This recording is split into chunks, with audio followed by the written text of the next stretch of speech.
అనుభవ సరస్వతి అనే మాటకు నిలువెత్తు ప్రతిభారూపం నటేశ్వర శర్మ గారు.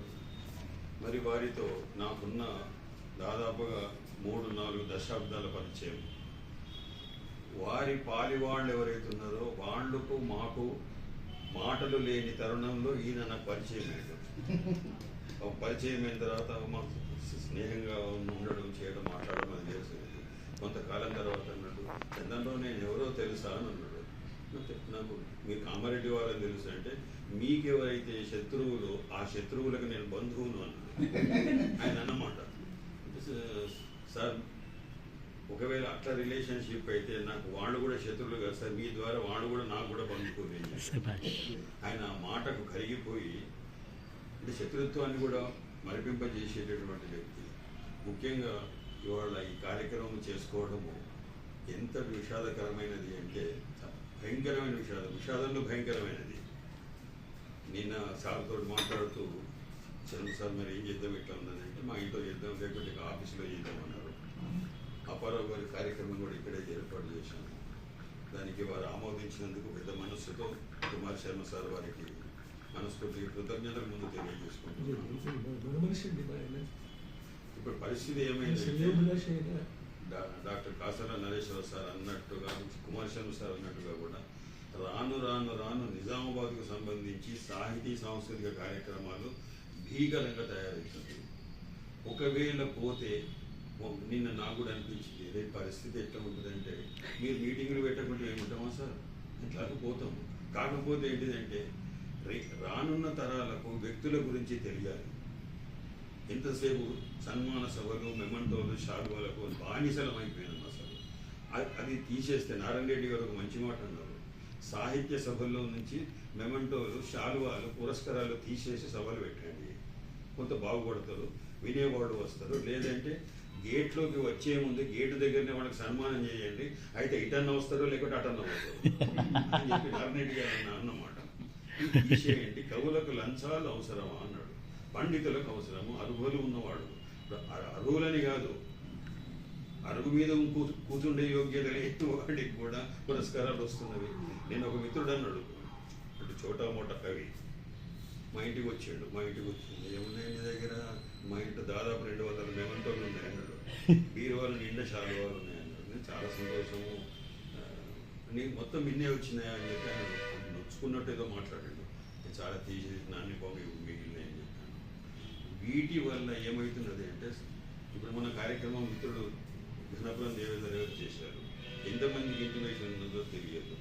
ఇవాళ నేను కూడా 35-36 మందికి రాత్రి ఎంతమందికి అంతమందికి ఇంటిమేట్ చేశాను, రాలేదు. ఇక్కడ మీటింగ్లకు రావడం రాకపోవడం అని దాని అంటే, ఇవాటి సభలో మైకు లేదు, స్టేజ్ లేదు, ఎవరికి సన్మానాలు లేవు. కాకపోతే ఏంటిది, ఆ మహానుభావుని తలుచుకోవడం. నటేశ్వర శర్మ గారు చేసిన సాహిత్య సేవల గురించి చెప్పాలంటే ఒక డాక్టర్ కాసర నరేష్ గారు చెప్పాల్సిందే, మళ్ళీ కుమార్ శర్మ గారు లాంటి సీనియర్ వ్యక్తి చెప్పాల్సిందే. అటు కళారంగానికి ఇటు కావ్య రంగానికి కూడా సారథిగా వారధిగా నిలిచినటువంటి మహానుభావులు నటేశ్వర శర్మ గారు. వారి అక్షరాలు గమ్మత్ ఏమిటంటే, ఒక ఎక్స్పీరియన్స్ చెప్తాను. నేను నారాయణ రెడ్డి గారిని కలవడానికి సారస్వత పరిషత్కి వెళ్ళాను ఒక రోజు. వెళితే ఆ మాట ఈ మాట మాట్లాడుతున్నాడు. పక్కన వడ్డేపల్లి కృష్ణ సార్ కూర్చున్నాడు, మహానుభావుడు, ఆయన కూడా పోయాడు ఈ మధ్య.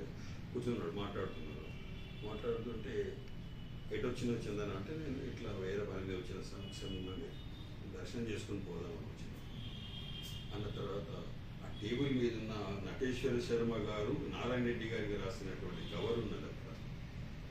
చందన ఆ కవర్ తీవు అన్నాడు. తీశాను. అందులోనూ లేఖను బయటకు తీవు అన్నాడు. బయటకు తీసిన పరిస్థితి నటేశ్వర శర్మ దాని ఇట్లా మొత్తం పరిచేసిన సార్ బాగా రాస్తారు సార్ అన్న, బాగా బ్రహ్మాండంగా అన్నాడు. ఆయన పిలిచి, మీ అరచేతిని ఆయన అక్షరాల మీద పెట్టి కొంచెం మెత్తగా ఒత్తండి అని చెప్పి అన్నాడు. నా చేత, వడ్డేపల్లి కృష్ణ గారి చేత, తర్వాత ఇప్పుడున్న ఎల్లూరి శివారెడ్డి గారి చేత, మీ ముగ్గురు కూడా ఇలా పెట్టి ఇలా ఒత్తండి. ఎందుకు సార్ ఆమె ప్రింట్ అయ్యేదే అన్నాడు. కాదు, అక్షరాలు ఒత్తుకుపోతాయి అని చెప్పి. అక్షరాలు ఒత్తుకుపోతాయి, అవి హృదయానికి స్పర్శిస్తాయి.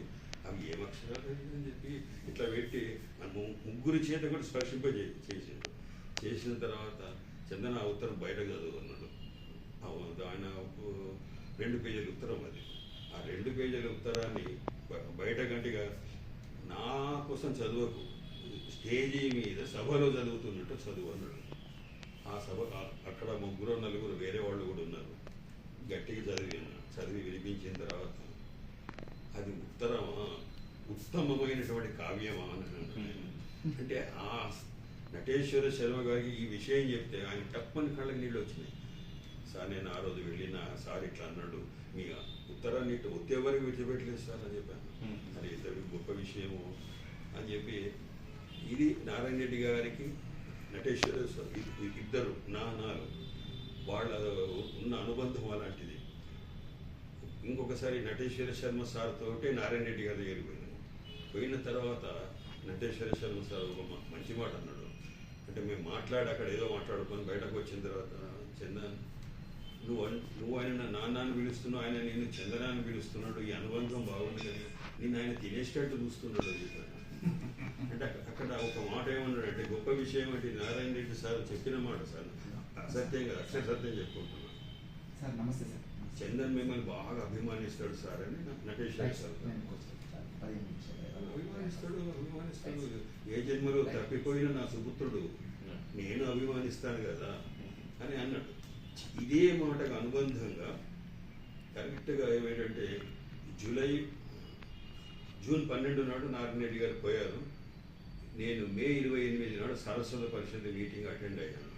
అప్పటికి ఆయన ఇట్లా పెట్టుకున్నాడు, నోట్లోంచి చొల్లు గారుతున్నది, కాళ్ళంతా ఉబ్బినాయి నారాయణ రెడ్డి గారు.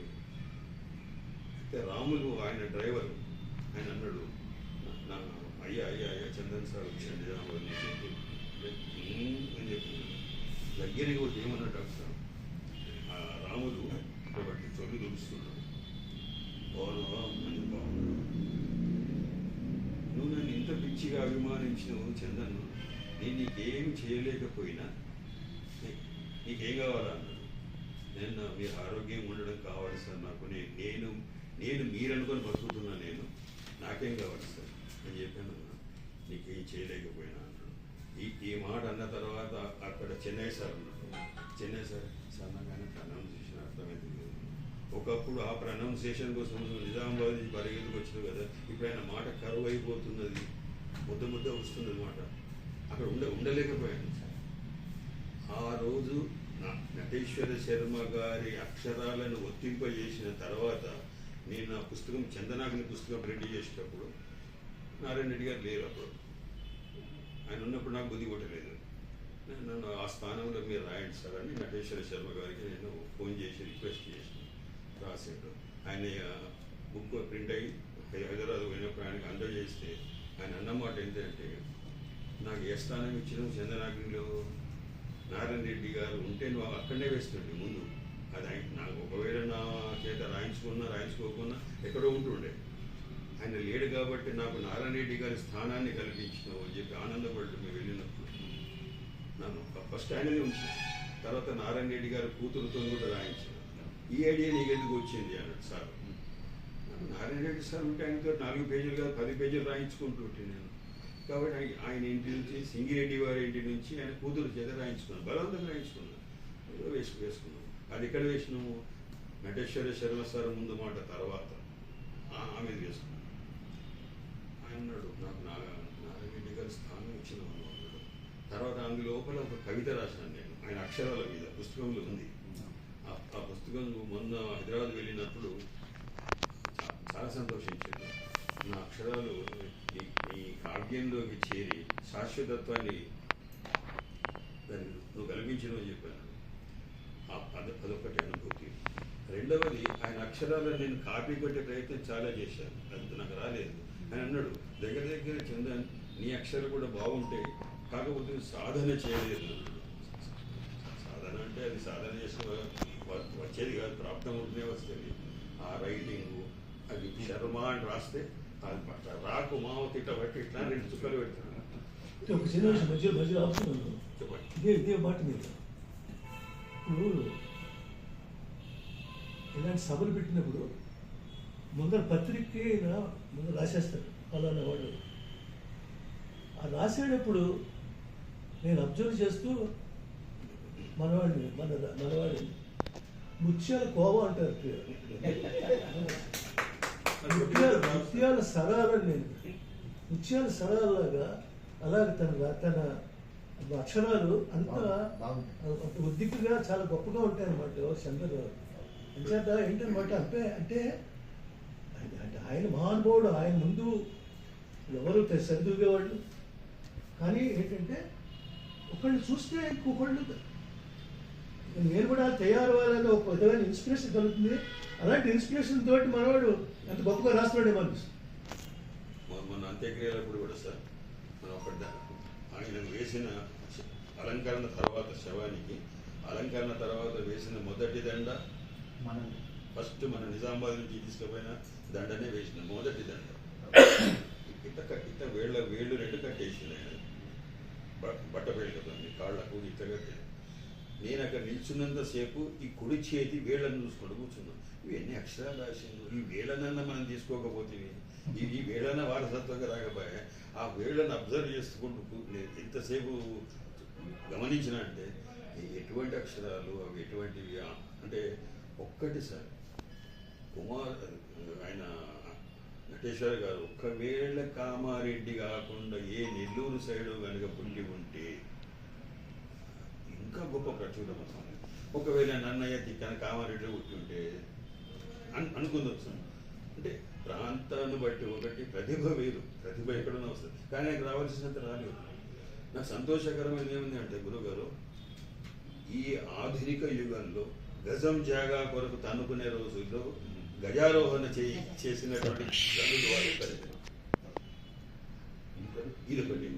తర్వాత గణపతి అశోక్ శర్మ గారి ఇంట్లో జరిగిన అమృతోపన్యాసం సార్ అప్పుడు వచ్చారా అది ఆయన తనను తాను మైమరిచిపోయి చేసిన ప్రసంగం.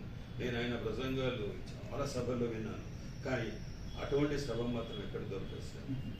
అది నిజంగా చెప్పాలంటే ఒక యూనివర్సిటీలో తెలుగు క్లాసులో పాఠం చెప్పినట్టుగా వచ్చింది.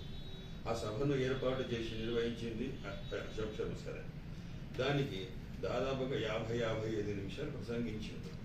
అందులో హెచ్చరికలు, సూచనలు, గడ్డం పట్టుకొని బతిమిలాటలు, వీపు మీద చరుపులు అన్నీ కలిసిన ప్రసంగం అది. ఇవి తర్వాత నాకు ఏమనిపించిందంటే నేను వచన కవితను రాసే కవి, నేను చేసేది ఉద్యోగము కాదు, పాపం ఇది కాదు, మామూలుగా క్లరికల్ క్యాడర్. భాష మీద పాండిత్యము ఇది ఇంట్రెస్ట్ వల్ల నాకు కలిగింది. నా అదృష్టం ఏంటంటే నటేశ్వర శర్మ సార్ లాంటి వారు, నారాయణ గారు లాంటి వారు, దాశరథి గారు లాంటి వాళ్ళ ఆశీర్వాదాలు పొందినటువంటి వ్యక్తిని.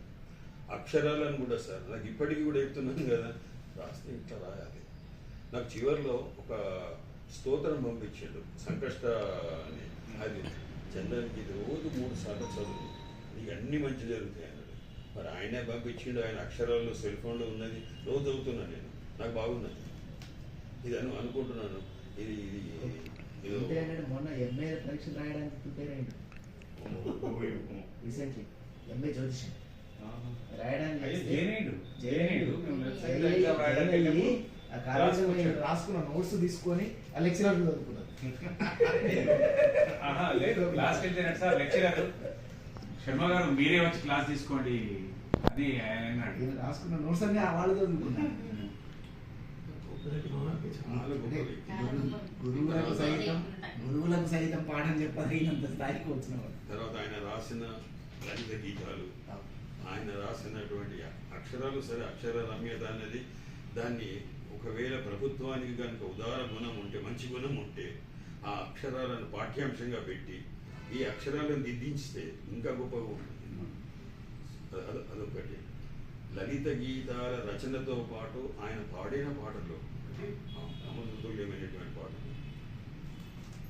నేను ఇంతకుముందు సార్ మాట్లాడినట్టు మదన కామరాజు కథ, నీలిమేఘమాధవు, తోబుట్టువులు. నాకు ఆయన చనిపోవడానికి 2 days ముందు ఫోన్ చేసి, చందన్ నీకు ఎంతో ఇష్టమైన తోబుట్టువులు సినిమాలోని పాట పాడుతుందంటే, వద్దు సార్ మీకు ఆయాసం వస్తుందంటే, ఆ పాడకుంటేనే ఉక్కిరి విక్కిరి అయితేనయ్యా, నేను పాడతాను నువ్వు విను అన్నాడు. సార్ కానివాడు సార్ అన్న. మధురమైన రేలో ఆయన పాడిండు. ఏం పాట అండి అది. నేను సార్ మీకు బీమా ఉన్నదని ఎవరు చెప్పింది సార్, హాయిగా వాడుతున్నారు, మీ పాట సార్లో ఉన్న భలే విశ్వాసం అది. భలే మంచి వాళ్ళు మీరు పాటి వాడేవో. మా ప్లేస్ లో ఇంకా వేరే వాడు వెళ్తుండేవాడు. ఇద్దరు ఒకే రోజు ఇది మన బసవతారకం దాంట్లో జాయిన్ అయినారు పరీక్ష. జాయిన్ అయినప్పుడు ఇద్దరిట్లలో ఒకరు నరేశ్వర శర్మ గారు, ఇంకొకరు మన రామరావు అరుంధతి. అయితే ఇద్దరికి వాళ్ళు చెప్పింది 4 నెలలు నేను ఎక్కువ బతికారు. ఆవిడ 2వ నెలలోనే అరుంధతి కదా.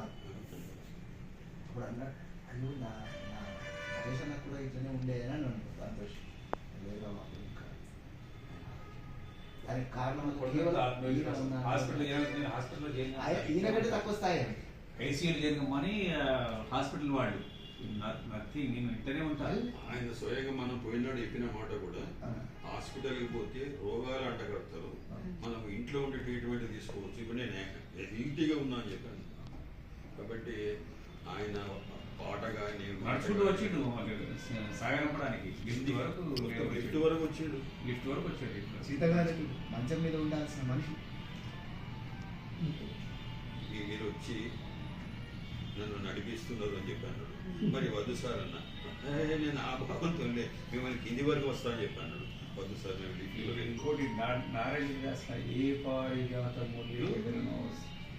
అది 2-3 సార్లు ఆయన వాడింది.